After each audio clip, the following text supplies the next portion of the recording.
দেড় দশক পর প্রকাশ্যে সদস্য সম্মেলন করলেন বাংলাদেশ ইসলামী ছাত্র শিবির। সম্মেলনে জামায়াত আমির ডক্টর শফিকুর রহমান বলেন, দেশে আওয়ামী লীগ আমলে যতগুলো হত্যাকাণ্ড হয়েছে তার বিচার বাংলার মানুষ দেখতে চায়। এতে অংশ নিয়ে বৈষম্য বিরোধী ছাত্র আন্দোলনের অন্যতম সমন্বয়ক সার্জিস আলম বলেছেন, ২৪-এর ফ্যাসিবাদ বিরোধী আন্দোলনের অন্যতম সহযোদ্ধা ছিল ইসলামী ছাত্র শিবির। আরো জানাচ্ছেন উষা ফেরদৌস।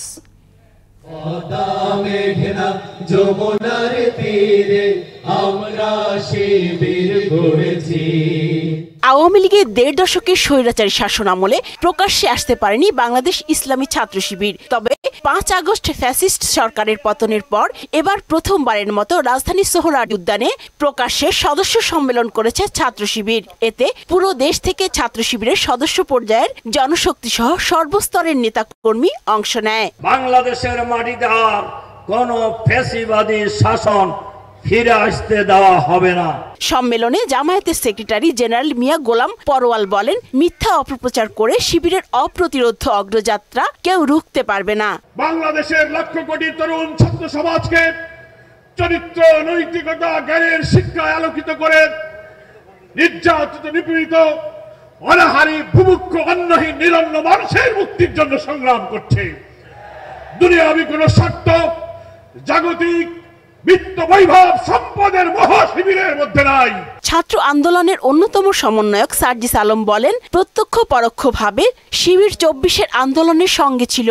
শিবিরের ভূমিকা ছিল সবচেয়ে কার্যকর। রাজপথে থাকা, পরামর্শ দেওয়া, গুরুত্বপূর্ণ পদক্ষেপে সহযোদ্ধার মতো ভূমিকায় থাকার কাজগুলো করেছিল বাংলাদেশ ইসলামী ছাত্র শিবির।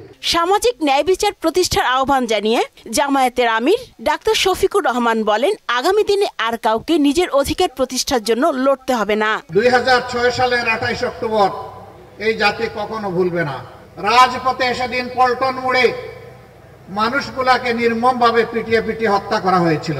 সেদিনকার হত্যাকাণ্ড থেকে শুরু করে ২০০৯ সালের ১০ জানুয়ারি ক্ষমতায় আসার পর থেকে ধারাবাহিকভাবে যতগুলা হত্যাকাণ্ড সংগঠিত করেছেন তার সবগুলার বিচার এই বাংলার মানুষ চায়, এই বাংলার মাটিতেই দেখতে চায়। একজন অপরাধীও যেন এখান থেকে বাঁচতে না পারে তা আমরা দেখতে চাই।